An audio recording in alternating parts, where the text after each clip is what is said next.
News World में आपका स्वागत है और ख़ास कार्यक्रम खास खबर लेकर आपके साथ मैं हूं मोहम्मद कमर खान।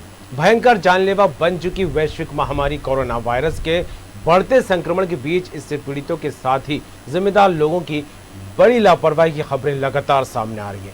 प्रदेश में यानी कि उत्तर प्रदेश को लेकर बात की जाए तो कोरोना संक्रमण के बढ़ते मामलों में राजधानी लखनऊ लंबे समय से शीर्ष पर रहा है और अब यहां तकरीबन 2500 संक्रमित मरीज जो है गायब हो गए। इसको लेकर ये जो प्रकरण सामने आ रहा है बेहद ही गंभीर होने जा रहा है। फोन नंबर पता गलत दिया था, जब अपना सैंपल देने गए थे टेस्टिंग को लेकर रिपोर्ट पॉजिटिव आई इन मरीजों की तो नहीं मिल रहा है ये मरीज। इनको न एड्रेस पर ढूंढा जा रहा है, उन पते पर ढूंढा जा रहा है, फ़ोन नंबर्स गलत होने के चलते उनसे संपर्क नहीं हो पा रहा है। जांच कराते समय दी गई थी गलत जानकारी। हालांकि इस पूरे प्रकरण को लेकर बात की जाए तो यही सवाल बार बार निकलकर सामने आ रहा है कि इतनी बड़ी लापरवाही के पीछे आखिर जिम्मेदार कौन है। पुलिस लापता मरीजों को खोजने में लगी हुई है और स्वास्थ्य विभाग को गलत जानकारी इन पेशेंट ने दी थी, जिसके लेकर एक बड़ी लापरवाही, बड़ी गंभीरता सामने आई है।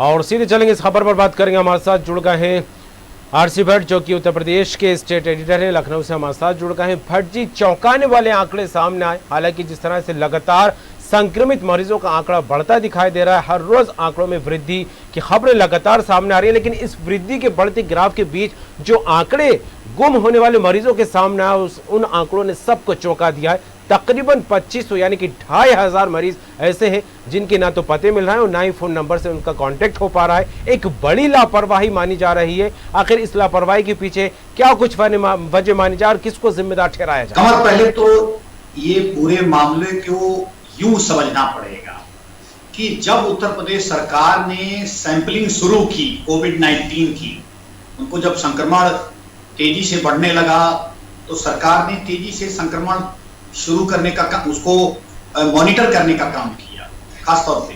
तो जब लोगों का संक्रमण की मॉनिटरिंग होने लगी तो उस समय जब सैंपलिंग लिए जा रहे थे तो बहुत सारे लोग जो है दबाव में आ गए कि कहीं हमें कोविड-19 निकल न जाए, सरकार हमको आइसोलेशन में भेज देगी, हमको अपने घर से दूर रहना पड़ेगा और वगैरह वगैरह। उसके बाद लेकिन जब सरकार ने दबाव डाल के सैंपलिंग कंपलसरी कर दिया तो लोगों ने अपने फोन नंबर, अपने पता, ये सब गलत बताना शुरू किया और उसके बाद वो लोग पॉजिटिव निकल गए। इस तरह की जो टोटल मरीज हैं कोविड-19 के, तकरीबन उनकी संख्या 24 से 2500 की आसपास लखनऊ में।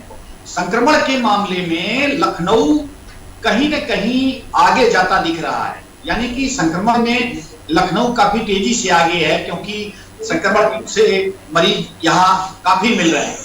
तो सरकार ने जब इसकी मॉनिटरिंग कराई, इसकी जांच कराई तो पता चला 100 से 2500 मरीज ऐसे हैं जो कोविड-19 के हैं लेकिन उनका मोबाइल नंबर और उनका पता गलत है। तो सरकार ने बहुत तेजी से इसको पुलिस के हवाले किया लोगों को ढूंढने के लिए, क्योंकि वो 2500 लोग और ज्यादा से ज्यादा लोगों को संक्रमित कर सकते हैं, क्योंकि उन्हें पता नहीं है कि उनको कोविड-19 का संक्रमण है और वो लगातार एक दूसरे, तीसरे, चौथे, 10वें, 100वें आदमी के संपर्क में लगातार आते रहे और उससे कहीं न कहीं और वो संक्रमण बढ़ता चला जाएगा।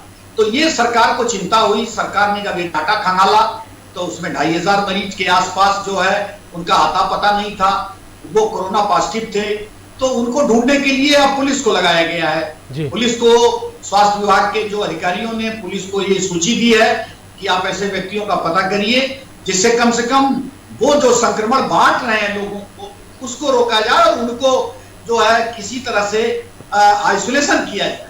तो ये पूरा मामला इस तरह निकल कर आया। लेकिन भट्ट जी, सवाल यही निकलकर सामने आ रहा है कि जिम्मेदारी भले ही किसी की भी हो, गैर जिम्मेदाराना रवैया यहाँ पर देखने को मिला है, लेकिन ये 2500 मरीज अगर लापता हो गए हैं तो इनको ढूंढा किस आधार पर जाएगा, क्योंकि उन्होंने अपने पते गलत लिखवाए गए और जो फोन नंबर दर्ज करा है टेस्टिंग रिपोर्ट के दौरान जो उन्होंने फॉर्म फिल किया होगा तो वो भी गलत है। तो ऐसे में एक बड़ी चुनौती सामने आ रही है, क्या कहें से लेकर? खबर निश्चित रूप से यह लोगों की जिम्मेदारी है, यानी कि अगर आप उत्तर प्रदेश के नागरिक हैं और कहीं न कहीं आपको सरकार को सहयोग देना है तो निश्चित रूप से आपको जब अपनी आप जांच कराएं तो उसमें अपना मोबाइल नंबर और पता सही सही लिखवाएं, क्योंकि रिपोर्ट जैसे ही आपकी आएगी तो आपको 19 है, कोविड-19 है, पॉजिटिव है कि आप निगेटिव है, ये उस रिपोर्ट से पता चलेगा। और लोग घबराएं न, डरे नहीं, क्योंकि सरकार ने तमाम इंतजाम किए हैं, होम आइसोलेशन का जो है व्यवस्था दी है और ज्यादा गंभीर मरीजों को L3 L2 के अस्पतालों में अरेंजमेंट किया है, तो इससे घबराने की कोई आवश्यकता नहीं है। लेकिन फिर भी लोग डर के मारे इस तरह से जो अपने पते और अपना मोबाइल नंबर गलत लिखा गए हैं, अब वो निश्चित रूप से इसकी संख्या करीब 2,500 है और वो पॉजिटिव पाए गए हैं। तो सरकार को ये चिंता है कि ये 2,500 लोग पूरे उत्तर प्रदेश में या लखनऊ में कहां-कहां ये कोविड-19 का संक्रमण बांट रहे हैं। तो इसमें कहीं ना कहीं ये लोगों की जो है ये जागरूकता का अभाव है। लोगों को ये समझना चाहिए, यानी कि हर व्यक्ति को अवेयर होना चाहिए और अपना नाम पता बिल्कुल सही लिखाना चाहिए, मोबाइल नंबर भी सही देना चाहिए और पॉजिटिव आने पर बिल्कुल नहीं घबराना चाहिए।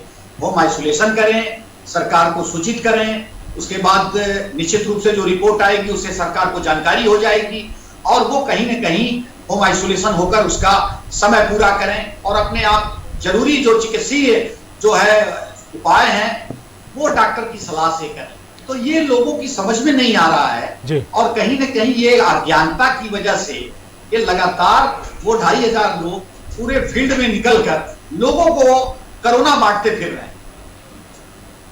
बिल्कुल, और इससे दूसरे लोगों के संक्रमित होने का खतरा भी लगातार बढ़ता दिखाई दे रहा है। लेकिन जिस तरह से गाइडलाइन को लेकर बात करें भट्ट जी, तो लगातार गाइडलाइन यही जारी की जा रही है कि कोरोना से बचना कैसा है, मास्क पहनना है, सोशल डिस्टेंसिंग का पालन करना है और अपने हाथों को बार बार साफ करना है। लेकिन जहां टेस्टिंग की बात आती है तो उसके लिए भी एक गाइडलाइन बनाई गई है और ये कहा जाता है कि जो भी पेशेंट या जो भी व्यक्ति अपना संक्रमण का टेस्ट कराने के लिए आता है तो उसकी संक्रमण की टेस्टिंग के दौरान जो गाइडलाइन है वो यह है कि आधार कार्ड की कॉपी भी ली जाए, आधार कार्ड की डिटेल भी भरी जाए। तो क्या वजह मानी जाए कि इस तरह का गैर जिम्मेदाराना रवैया आया और इन बातों को जो नजरअंदाज क्यों किया गया? कमल, ये जो आपने इस बात को इंगित किया है जी, ये भी बात बिल्कुल सही है, क्योंकि जब सैंपलिंग किए जा रहे थे तो उस समय क्यों नहीं आधार कार्ड की कॉपी ली गई, क्योंकि साफ तौर पर उसमें जो है वो सही पते हैं। बिल्कुल। दूसरा, मोबाइल नंबर सही क्यों नहीं लिए गए और निश्चित रूप से वो कहीं न कहीं वो ये कर्मचारियों की लापरवाही भी है कि उन व्यक्तियों को ये फोर्स किया जाता, लेकिन इसको बड़े हल्के में लिया गया और जब टेस्ट आया तो उसमें करीबन 24 से 25 लोग पॉजिटिव निकल गए। अब उनका कुछ अता पता नहीं मिल रहा है। स्वास्थ्य विभाग के, खासतौर पर लखनऊ के स्वास्थ्य विभाग के हाथ तक खुल गए हैं। उन्होंने तत्काल पुलिस को सूचना दी है, पुलिस अब लगातार उनको किसी तरह सर्च करेगी और सर्च करके उनको किसी तरह आइसोलेशन करेगी।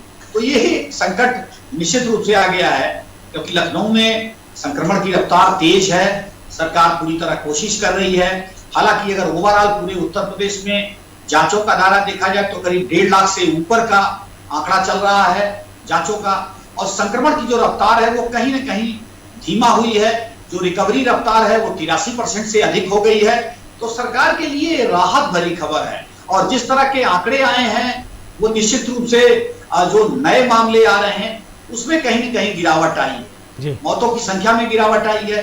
तो सरकार जो इंतजाम कर रही है वो निश्चित रूप से अब कुछ बेहतर लग रहा है और संक्रमण में जिस तरह से टेस्टिंग को बढ़ाया गया है उससे कहीं न कहीं फायदा नजर आ रहा है। ज्यादा से ज्यादा लोग आइसोलेट हो रहे हैं, होम क्वारंटीन हो रहे हैं, उससे फिर इस संक्रमण को धीरे धीरे जो है काबू में करने की कोशिश की जा रही है और उससे जो आंकड़े आ रहे हैं वो कहीं न कहीं आशाजनक आ रहे हैं।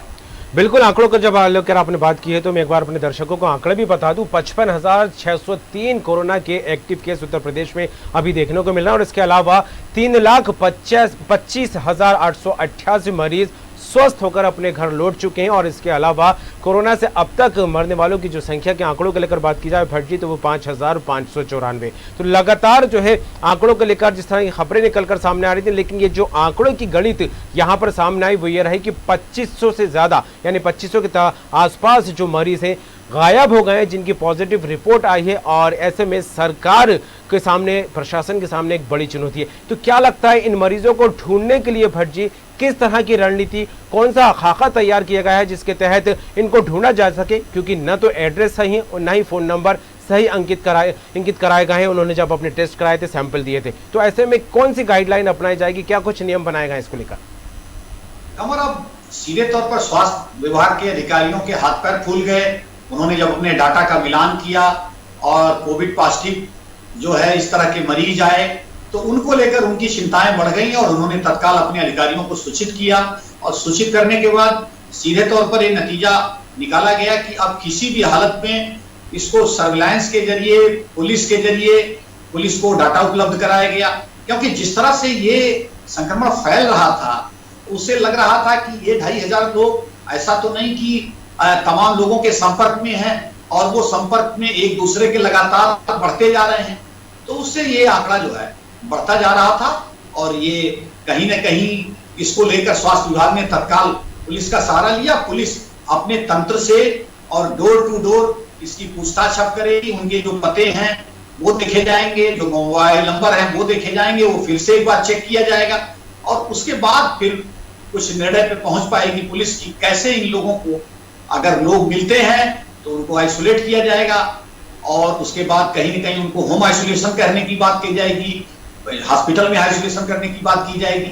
लेकिन सबसे पहले तो ये है कि अब पुलिस अपना ये काम करेगी, क्योंकि पुलिस निश्चित रूप से जो है कोई जुगत लगाएगी। जी बिल्कुल, पुलिस जुगत लगाएगी। पुलिस की जुगत क्या कुछ कारगर साबित होती है, वाकई देखने वाली बात होगी भट्ट जी। लेकिन जिस तरह से देखा जाए, क्योंकि 2500 के आसपास मरीज लापता हो गए, वो भी वो मरीज हैं जो कि पॉजिटिव है। लेकिन इससे पहले के आंकड़ों को लेकर बात की जाए तो ये पहले मामला नहीं है इस तरह का। हालांकि लमसम जब संख्या में आया है तो भौचक के रह गए, सब हैरान करने वाली बात है। इससे पहले वाराणसी में भी एक पॉजिटिव मरीज जो है भागने की खबर निकलकर सामने आई थी, और उससे पहले भी वाराणसी से एक मरीज भाग गया था कोविड सेंटर से और उसकी अगले दिन देखा जाए तो लाश मिली थी। लेकिन इस तरह की जो घटनाएं लगातार सामने आई, तो क्या वजह मानी जाए कि प्रशासन ने उनसे सबक नहीं लिया और सख्ती क्यों नहीं बरती गई और एक सजगता वाले अंदाज में काम क्यों नहीं किया? खबर निश्चित रूप से अगर इस तरह की घटनाएं हो रही हैं तो ये प्रशासन है उसका फेलियर है। और निश्चित रूप से चाहे कोविड सेंटरों की बात करें या आइसोलेशन के जो कड़े नियम बनाए गए हैं, मॉनिटर करने के जो नियम बनाए गए हैं, इस पर सरकार को पूरी नजर रखनी चाहिए और कहीं ना कहीं लोगों को सख्त हिदायत देनी चाहिए। क्योंकि जिस तरह से गाइडलाइन भारत सरकार की आई है, उसके बाद उत्तर प्रदेश सरकार ने गाइडलाइन बनाई है कि आप होम आइसोलेशन में रहें अगर आप पॉजिटिव होते हैं, सरकार के दिशा निर्देशों का पालन करें, सरकार जो जरूरी चिकित्सीय सुविधाएं दे रही है उसको भी घर पे आप स्वीकार करें। उसके साथ साथ अगर आपकी तबीयत खराब होती है तो आप आइसोलेशन में आए अस्पताल में, वहां आपको सारी सुविधा, ऑक्सीजन और उसके साथ साथ वेंटिलेटर, अन्य जो जरूरी सुविधाएं हैं वो दी जाएंगी। ये तमाम चीजों को कहीं ना कहीं अब सुदृढ़ करने की बात कर रही है और कहीं ना कहीं निश्चित रूप से इतने बड़े तंत्र में ये चीज फेलियर हो जाती है और संक्रामक रोग जिस तरह से अपने पैर लगातार पसार रहा है वो तो देखने को मिल रहा है। लेकिन राहत की बात है कमर, इधर एक सप्ताह से ये घटते क्रम में है और निश्चित रूप से अगर सरकार डोर टू डोर सैंपल इस तरह से कराती रही तो और इसकी संख्या तकरीबन 2.5 लाख हर रोज हो गई तो निश्चित रूप से इसको आंशिक रूप से काबू में किया जा सकता। जी बिल्कुल, ये तो खो गए मरीजों को लेकर बात हुई, लेकिन जिस तरह से ताज़ा आंकड़ों को लेकर बात की जाए तो लगातार बढ़ते भी दिखाई दे रहे हैं आंकड़े और स्वस्थ होने वाले मरीजों की तादाद में भी काफ़ी इजाफा देखने को मिल रहा है। ऐसे में बार बार रोज समीक्षा बैठकें की जाती हैं, उसके बाद क्या कुछ नतीजे देखने को मिल रहे हैं, समीक्षा बैठकों का कितना असर हो रहा है और जो निर्देश जारी किए जा रहे हैं वो कितने कारगर साबित हो रहे हैं? देखिए, सबसे बड़ा खेल इसमें कमर जी ये टेस्ट का है। अगर आप ज्यादा से ज्यादा टेस्ट करेंगे तो निश्चित रूप से ज्यादा आपकी रीच होगी जो पॉजिटिव मरीज हैं और उनको आइसोलेशन किया जा सकता है। सरकार ने यह रणनीति देर से अपनाई क्योंकि उसके पास संसाधन कम थे और जिस तरह से स्वास्थ्य विभाग काम कर रहा था और फिसड्डी साबित हो रहा था वो भी कहीं ना कहीं मुख्यमंत्री को यह परेशान करने वाला था। और जिस तरह से सुविधाएं बढ़ानी थी वो भी सुविधाएं बहुत देर में बढ़ पाई और धीरे धीरे बढ़ पा रही तो और मरीजों की संख्या लगातार बढ़ रही। लेकिन अभी राहत की खबर एक सप्ताह से ये है कि मरीजों की संख्या में गिरावट आ रही है, यानी कि जांचें जो हैं वो बढ़ाई जा रही हैं तो उससे ज्यादा मरीजों पर अपनी पकड़ बना रहे हैं और जो पॉजिटिव मरीज हैं उनको आइसोलेशन करके अलग किया जा रहा है। तो सरकार की ये रणनीति कहीं न कहीं काम कर रही है जी और वो जो है इस संक्रमण से निपटने में कारगर भी सिद्ध हो रही है। जी बिल्कुल। अब रणनीति कितनी कारगर साबित होगी ये भी एक बड़ा सवाल बना हुआ है, क्योंकि जिस तरह की स्थिति उत्तर प्रदेश में भटजी देखने को मिल रही है, चुनौतियां एक के बाद एक सामने आ रही हैं। लेकिन जिस तरह देखा जाए एक बड़ी लापरवाही है, एक बड़ी जो है नज़रअंदाज किया गया कुछ बिंदुओं को, जो गाइडलाइन थे उनको लेकर कि अगर कोई मरीज सैंपल देना आता है उसकी क्या क्या जानकारी लेनी चाहिए। ऐसे में अब यही कहा जा सकता है कि सांप गुजर गया और अब लकीर पीटने वाली बात सामने आ रही। तो क्या लगता है कि वाकई जिस तरह से पुलिस को निर्देश दिए गए हैं, दूसरे प्रशासनिक अधिकारियों, दूसरी टीमों को निर्देश दिए गए हैं कि इन खोए हुए मरीजों को ढूंढा जाए, तो किस तरह की कोई अलग इनके लिए गाइडलाइन बनाई गई है या टीमें बनाई गई हैं कि इस क्षेत्र में जाकर जो है इनको ढूंढना होगा? क्या कहें इसे लेकर? खबर सीधे तौर पर जिला प्रशासन ने, खासतौर पर स्वास्थ्य विभाग के जो मुख्य चिकित्सा अधिकारी हैं, उन्होंने अपनी सूची पुलिस को उपलब्ध करा दी है और सीधे तौर पर उनसे अनुरोध किया है कि इन तमाम मरीजों को ढूंढा जाए, किसी भी हाल में ढूंढा जाए, क्योंकि ये पॉजिटिव हैं। क्योंकि पॉजिटिव एक मरीज सैकड़ों की संख्या में, हजारों की संख्या में लोगों को पॉजिटिव कर सकता है। तो इस दशा में जो है कहीं न कहीं पूरी तरह से अब सजग है स्वास्थ्य विभाग और उस सजगता का कारण यही है कि अब पुलिस, स्वास्थ्य विभाग का काम पुलिस करेगी, पुलिस डोर टू डोर इसकी सैंपल करेगी, यानी कि ढूंढने का सैंपलिंग, यानी कि उन लोगों को ढूंढेगी कि खासतौर पर जो जिन्होंने गलत एड्रेस दिए हैं उनका किसी न किसी तरह पुलिस का ये काम रहेगा कि वहां तक पहुंचा जाए। पुलिस अपनी रणनीति बना रही है और निश्चित रूप से आने वाले दिनों में लगभग वो लोग ट्रेस हो सकते हैं, क्योंकि पॉजिटिव मरीजों को अगर डोर टू डोर ये खोजा जाए, ढूंढा जाए, तो निश्चित रूप से अगर पुलिस ढूंढती है तो एक दबाव रहता है और वो फिर कहीं न कहीं वो कस्टडी में आई जाते हैं, कब्जे में आई जाते हैं। जी, इन मरीजों को लेकर भट्ट जी बात की जाए तो ये वो मरीज है जो अनलॉक के बाद टेस्टिंग कराने पहुंचे थे या लॉकडाउन के दौरान भी सैंपल दिए गए, तो उनमें से भी कुछ मरीज वो हैं। किस तरह इनके जो है आंकड़े, उनको किस तरह से डिफाइन किया जाएगा? निश्चित रूप से अब सरकार की ये बड़ी जिम्मेदारी है कि जो लोग पॉजिटिव पाए गए उनको किसी न किसी तरह से सच आउट किया जाए, और ऐसे लोग खासतौर पर जिनका आता पता नहीं, क्योंकि ये लोग बिल्कुल मानव बम की तरह हैं, हर जगह घूम रहे हैं, उन्हें खुद पता नहीं है कि हम है पॉजिटिव, क्योंकि उनकी जांच हुई है और उन्होंने अपनी जांच रिपोर्ट को अब देखा नहीं है, लेकिन सरकार ने उनकी जांच रिपोर्ट को देखा है। तो ये लोगों को भी की बड़ी लापरवाही है।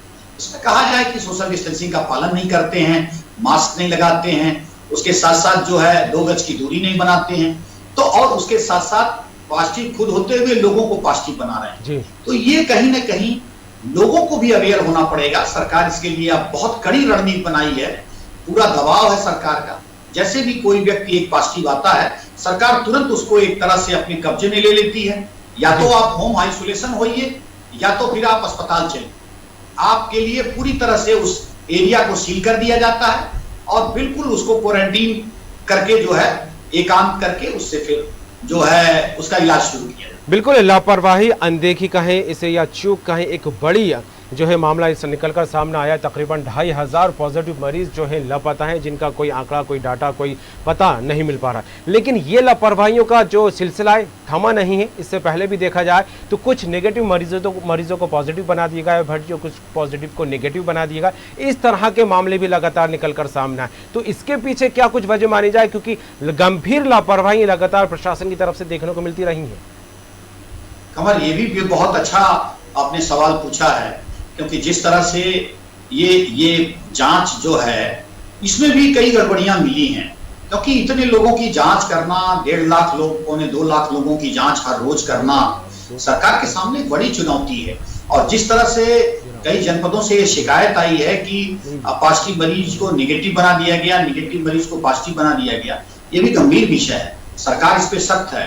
तमाम जो जनपदों के जिलाधिकारी हैं उनको निर्देश दिए गए हैं कि आप अपने यहाँ जो जांचें हैं उसको प्रॉपर वे में कराइए, डोर टू डोर सैंपलिंग कराइए, सबका डाटा रखा जाए, सबके मोबाइल, आधार कार्ड रखे जाएं, और जिस तरह से पहले RT-PCR के थ्रू, एंटीजन के थ्रू करके द्विस्तरीय जो जांच होती है, 2 स्तर की जांच होती है, जो आधे घंटे में रिपोर्ट आती है और जो लैब से आती है, दोनों जांचों पर नजर बनाए रखे जाए। अगर एक जांच से वो निगेटिव आता है तो दूसरे जांच से निश्चित रूप से वो सही आएगा। तो इस तरह की जांचों पर सरकार ने पूरी तरह से दिशा निर्देश दिए हैं और सख्ती से इसका पालन कराया जाए। चलिए, बिल्कुल अब देखने वाली बात होगी कि इन 2500 के आसपास जो मरीज गायब हुए उनको किस तरह ढूंढा जाता है और ढूंढने के बाद क्या कुछ एक्शन प्रशासन लेता नजर आता है। तमाम बात के लिए जुड़ने के लिए आपका शुक्रिया भट्ट जी। तो उत्तर प्रदेश से चौंकाने वाली यह खबर है कि तकरीबन 2500 मरीज यानी कि 2500 पॉजिटिव मरीज गायब हो गए हैं, क्योंकि इनके ना तो एड्रेस सही है और ना ही फ़ोन नंबर इसको लेकर।